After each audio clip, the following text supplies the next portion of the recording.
Hey guys, I'm Nick, and welcome to Asagao Academy. It's a dating sim based on the Normal Boots like YouTube channel. So let's get going. That's me, I guess. Yeet.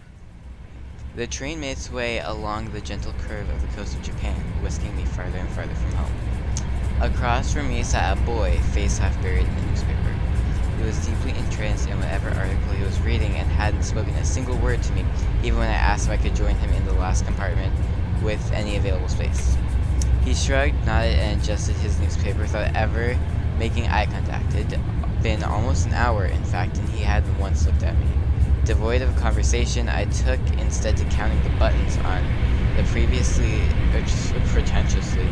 lush carmine seat cushions.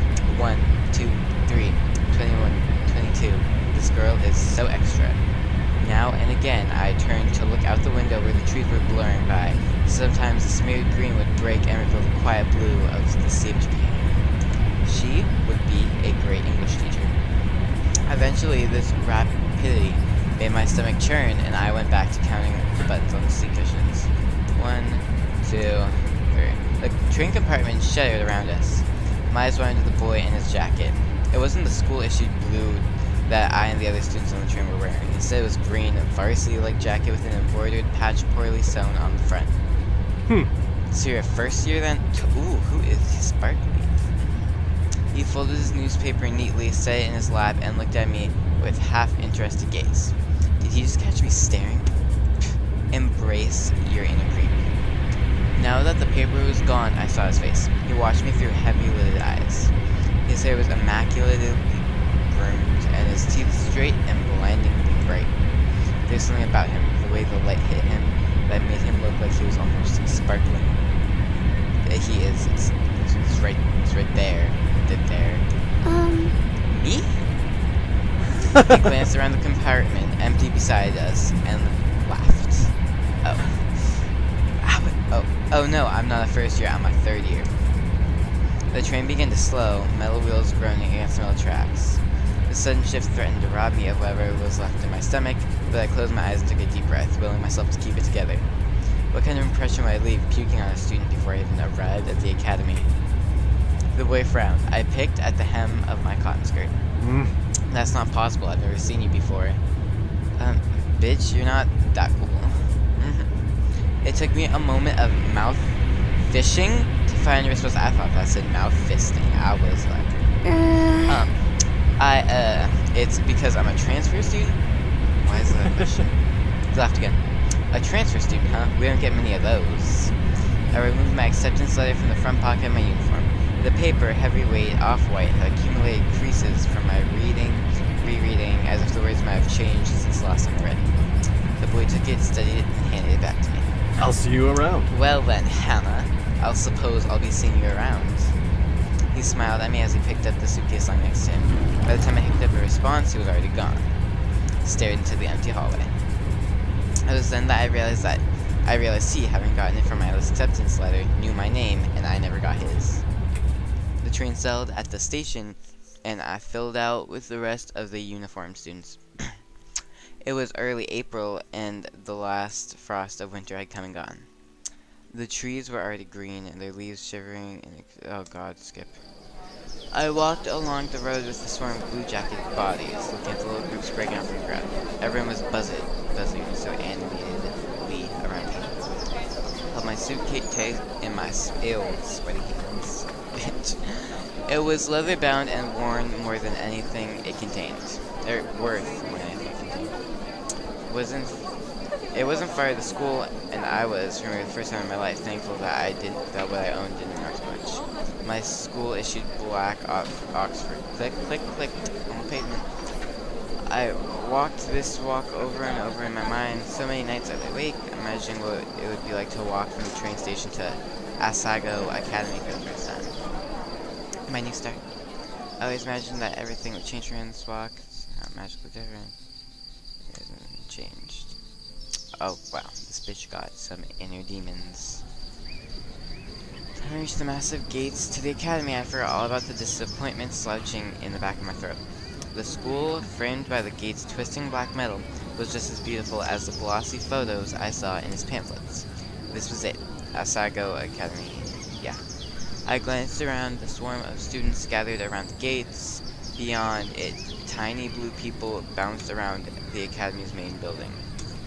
A girl pressed a button to one side of the gate, and the excitement in the air was almost palpable.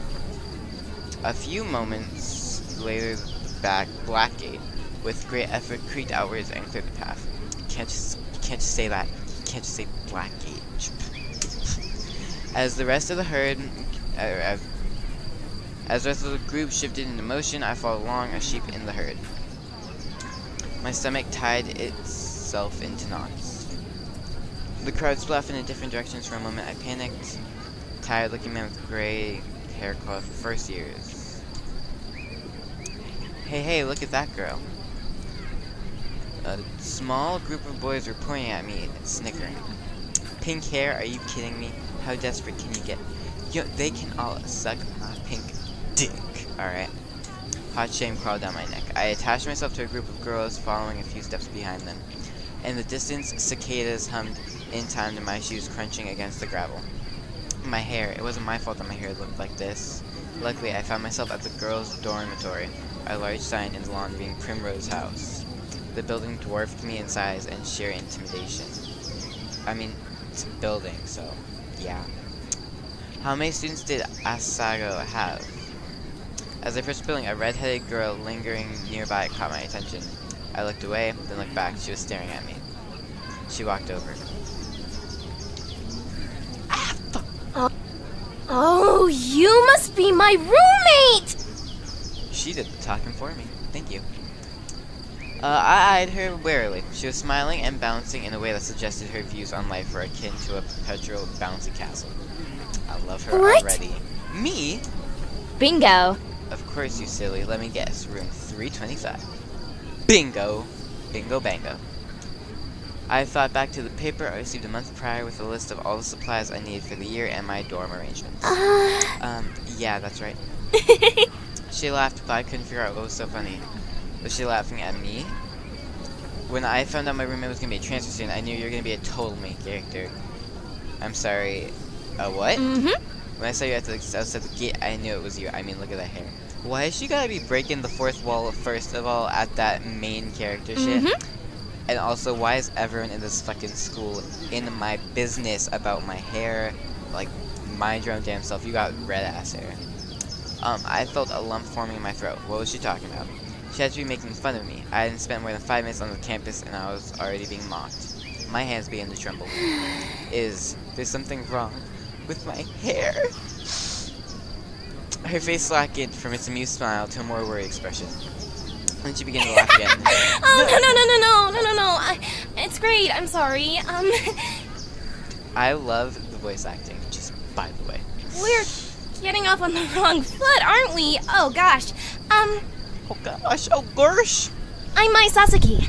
You must be Hana. Doing my work for me. I like you.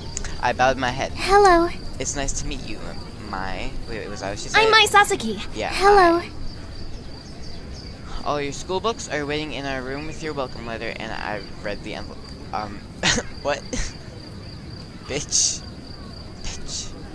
I hope you're not mad. Mai started walking towards the dorm front doors. I followed behind like a lost puppy. Did you check in at the front desk already? No, I didn't. I didn't know I was supposed to. Good.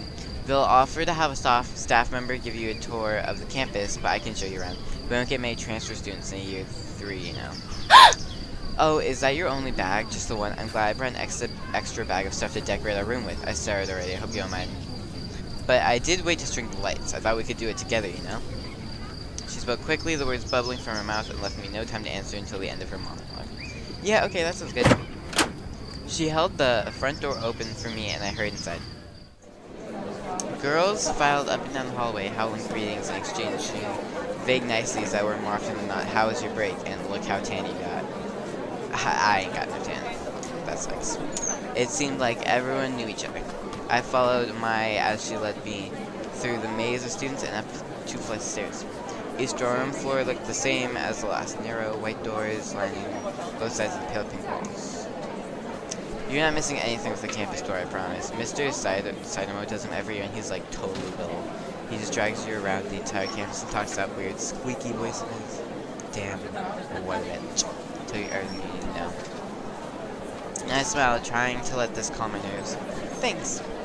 We headed down a hallway on the 3rd floor. Maya stopped us in front of door number 325. Here we are. A faint smell of potpourri wafted through the room. The walls, like the hallway, were a soft powdery pink. Maya already faced them with tapestry of posters, magazine cutouts, and photographs. Some of the photos were of cats, but most were of male models and rugged musicians. Ooh. Ooh, Obsession Alvin Stein. That's saucy. A bunk bed, 2 writing desks with wooden chairs, small dresser, and a mirrored vanity, all clearly provided by the school, were the only pieces of furniture in the room. The top bunk was already covered in neatly tucked blankets and thrown pillows of clashing patterns and colors. The bottom bunk had a single stiff-looking pillow and a thin cotton blanket that I didn't need to touch to know that it was horribly itchy. I must have grimaced because Mai quickly smiled at me. I brought way too many pillows and blankets. I always overpack. I went to Italy over break and Mom got really mad at me because I brought 5 bags but we were only there for a week. Same. She laughed, pulled several blankets and pillows from her bunk, and rearranged them neatly on mine. She said, oh, she's what a sweetheart. A sudden twinge of guilt and embarrassment hit me. Perfection. There, that's much better. Thanks, Mai. Okay. That was really uncomfortable, if you ask me. I placed my suitcase on the bottom bunk and began to unpack its contents. Several changes of clothing, pens and pencils, empty notebooks, a few photographs of my father, a dilapidated stuffed rabbit, and an old portable radio, and a small black box. Maya opened the curtains and the sunlight poured in. So, where are you from? I slid the now empty suitcase under the bottom bunk. About 2 hours north of here, a small town called Amariris. I probably butchered that. Okay, sorry. You probably haven't heard of it. I set the stuffed rabbit, Mr. Bunny, on my bed beside the purple and teal throw pillow. Oh. Did you go to a different boarding school, or? No, I went to a public school down the street from my house. Really? Public school? What was that like? Were the students mean? Did you have a lot of friends? I always went to private schools. My parents work a lot and my dad goes overseas, so I think they stuck me here for convenience. That's sad. Your parents don't love you. Oh hey, what's that? I removed an ornately patterned origami crane from the black box it was setting on, and was setting it on the unclaimed drawing desk. Oh, this? My mother made it for me a long time ago. I set it beside a stack of thick textbooks which I assumed were provided for me. Aww. It's so pretty. I've never seen paper like that before. Oh yeah, the lights. Let me get them. My went to her desk, opened the drawer, and pulled out a long, tangled string of fairy lights. They're already up there, though. Like, do you see that? Like, right there. Okay. I thought these would look nice. Here, help me string them up. She grabbed a container of push pins, then pulled her wooden desk chair out and over to one wall. I did the same with my own. Together, we pinned the lights around the perimeter of the room. How was the train ride over? Did you meet anyone? No, not really. I was in a compartment with some guy and... What? Some guy, huh? Was he cute? Uh... Yeah, I guess. I don't know, I wasn't really paying attention. I didn't even get his name. Mai seemed disappointed for a moment, then perked back up. You'll have to point him out to me if you see him again. Okay. Once we finished stringing the lights, Mai climbed down from her chair and brushed her hands together triumphantly. Yeah! Yeah! Yeah! Okay, now it's time for lunch. The food here is pretty good. There's this ramen place down the street from campus that's like out of this world, but the school only lets us leave campus on weekends. Maya walked to the window. We could go today because it's Sunday and it's pretty nice out, but I guess you want to go to the caf since you just got here. We could. Damn. Okay. Oh my gosh, Mimi Santos totally just tripped outside and fell on her face. I saw it. Wow. Mimi Santos. What a bitch. Is that mean to laugh? Maybe I shouldn't have. Oh well. Anyways, let's go eat. I'm totally starved. She led me out of the room before I even had the chance to respond. The cafeteria was buzzing with students excited for the new year. The only people as nervous looking as I felt were the tables of skittish wide-eyed first years. I stepped in the line behind my, taking an empty plastic tray. We shuffled through, asking for helpings from the sulky cafeteria workers when we passed something out of it. With full trays, Mai led me straight to a table in the back where a few students were already sitting.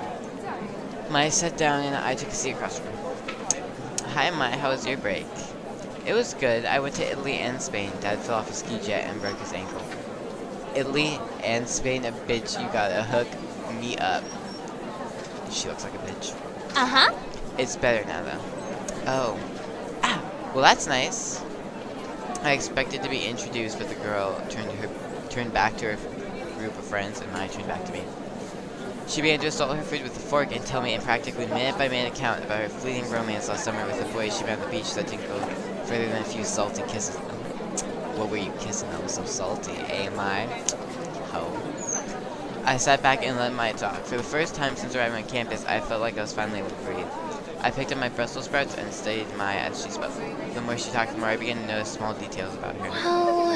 She had a high songbird voice. What? She was dynamic, her face twisted this way and that, exaggerated expressions as she spoke.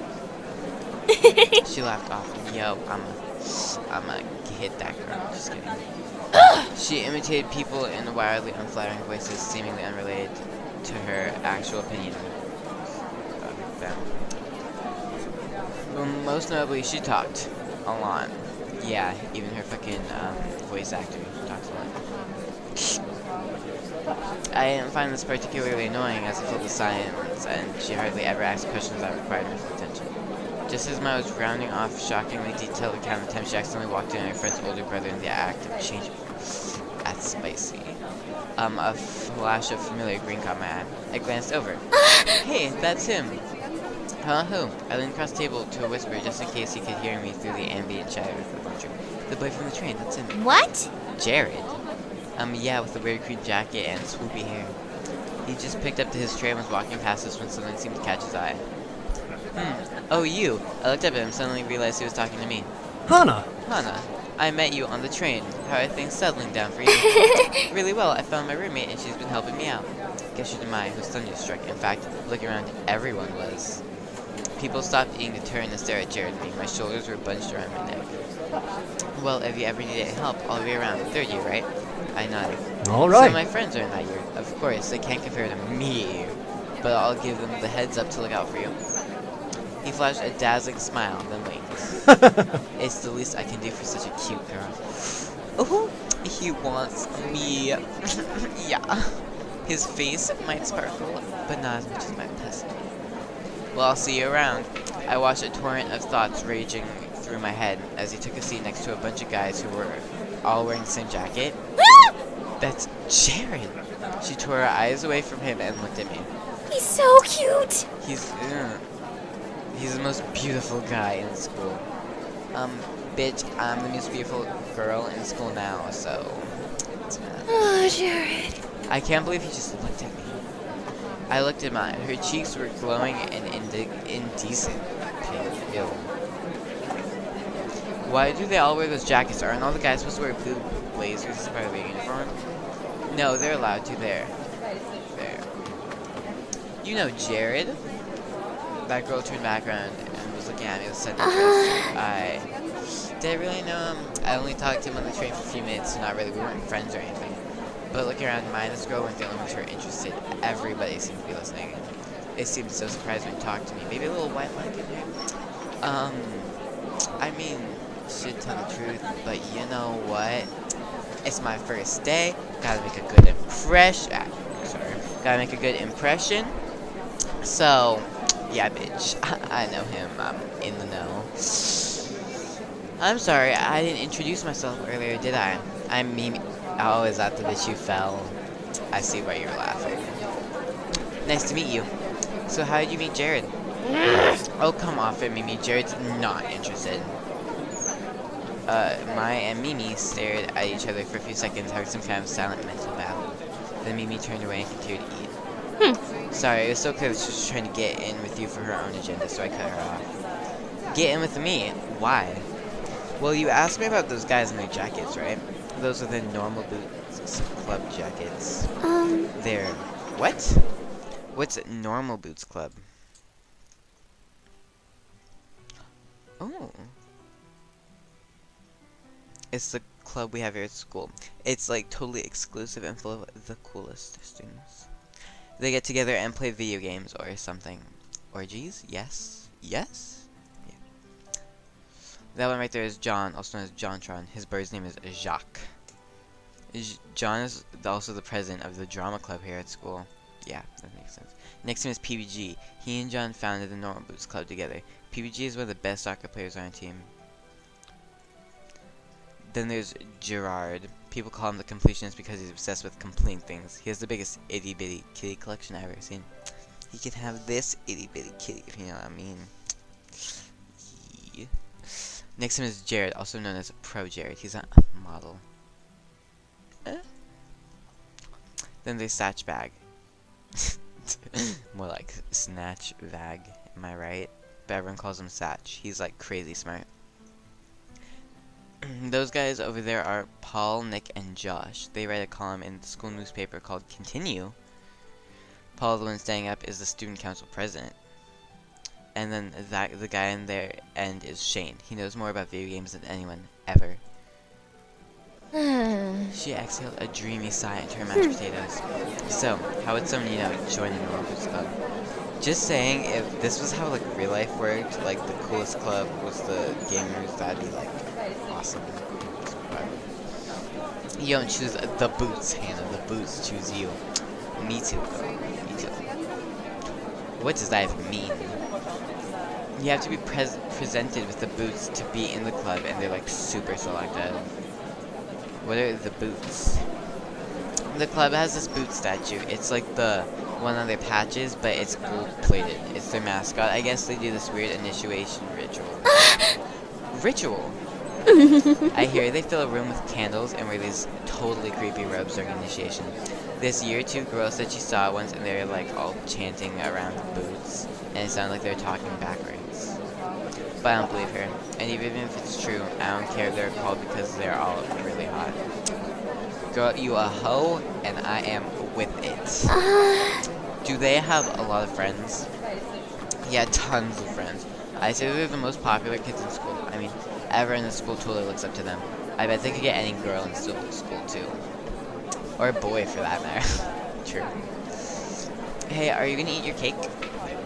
I shook my head and pushed the plastic tray across the table there. For the remainder of lunch, I listened to Maya talk about Jared through mouthfuls of half-dissolved frosting. Back at the dorm, I sorted through the pile of textbooks that the school left for me. My radio was playing a poppy tune, equal parts music to static. My fervently scribbled in a notebook at her desk, hunched over it with strikingly poor posture. Hey! Hey, Ma, you're gonna get scoliosis. Alright. She didn't even bother to look up. Am I supposed to have a textbook for History 309? She shuffled through the papers on her desk before producing a thick textbook. A demure man in a powdered wig frowned at me from the cover.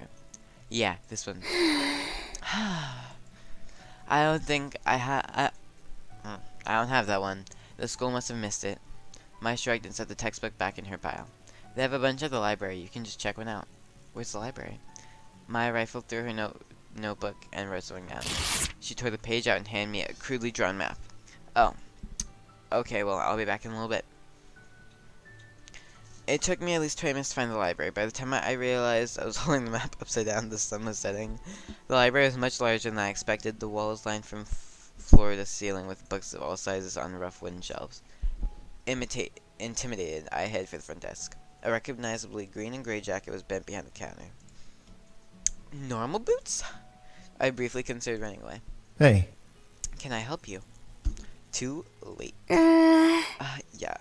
The school forgot to give me one of my textbooks. I was told I could get it here. Which one is it? The History 309 textbook.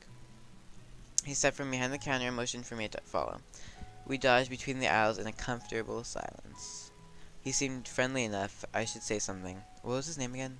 Shane, Gerard, John. No, not John. Satch. Satch. Snatch. More like it. Am I right? Huh? Oh, you work here? Ugh. Of course you work here. He chuckled, dimples appearing in his cheeks. Oh, there it is. Yep, I'm the librarian's assistant.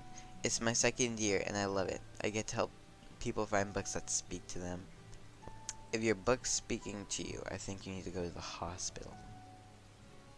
His eyes twinkled like a kid's on Christmas. Your book's right down here. He stopped at a row of thick, dusty books. Was this all history? And pulled out the book with the powdered wig band I saw earlier. Thanks! He waved his hand. It was nothing. Do you need help with anything else?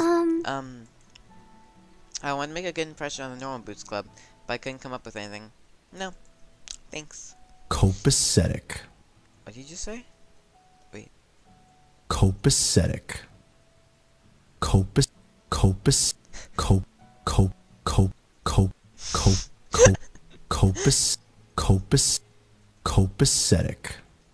Nice. As we head back through the cavernous library, my unease melted away. We weren't talking, but just being near him felt like being wrapped in a soft blanket. I resisted the urge to snuggle up to him. We neared the front desk, stepping around a clump of studying students. As we passed, one of them shifted. Something white flew past my face. A thick piece of triangular paper lay at my feet. I bent over and picked it up. It was surprisingly heavy. There was a quarter inside it. If it was just a hair slower, it would have hit me in the face. The student snickered, and I recognized the boys that made fun of my hair this morning among them. My heart dropped. I scanned my memory for anything I might have done to offend them, but I came up with nothing. My hands started to shake. I hid behind my back, trying to think of some way to defend myself. Why did you do that? Hen, go and fucking beat his ass.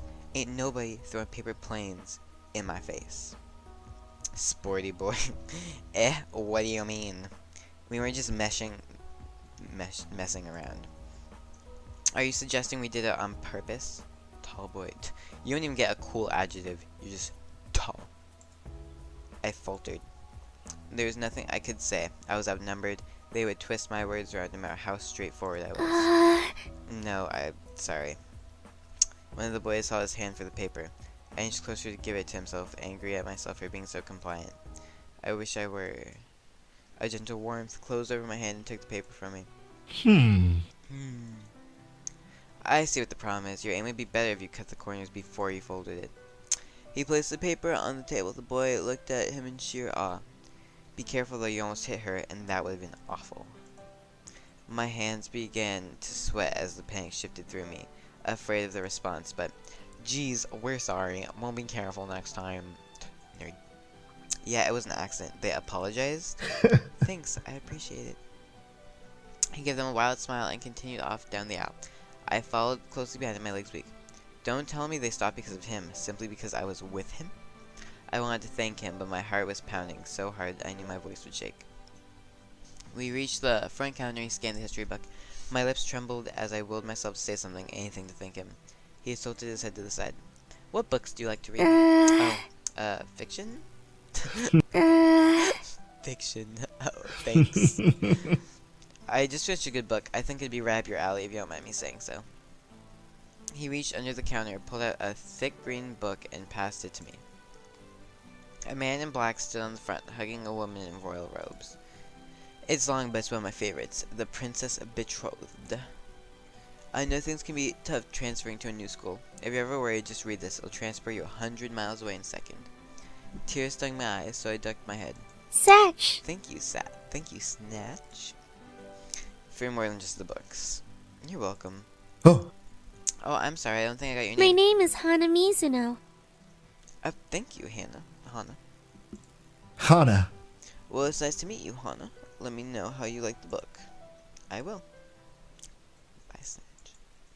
Not only was Satch impossibly kind, being around him felt easy, refreshing, like being doused in the mist of a waterfall. Oh gosh, what was I thinking? My cheeks hot.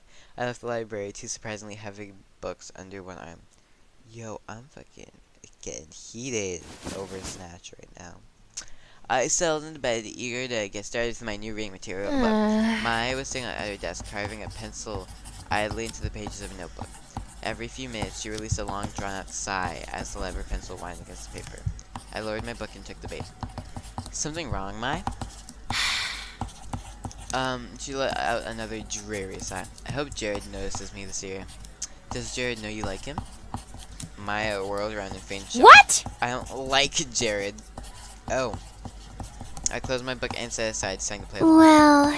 Well, have you at least tried talking to him? No, I mean, I have before. Why don't you try again? She bobbed her head from side to side, considering this like it never crossed her mind before. Yeah, maybe I could do that. Satisfied, I picked my book back up. Have you ever had a boyfriend, Hana? What? What? Me? No, I don't like to get tied down, you know. I like to explore my options. Really?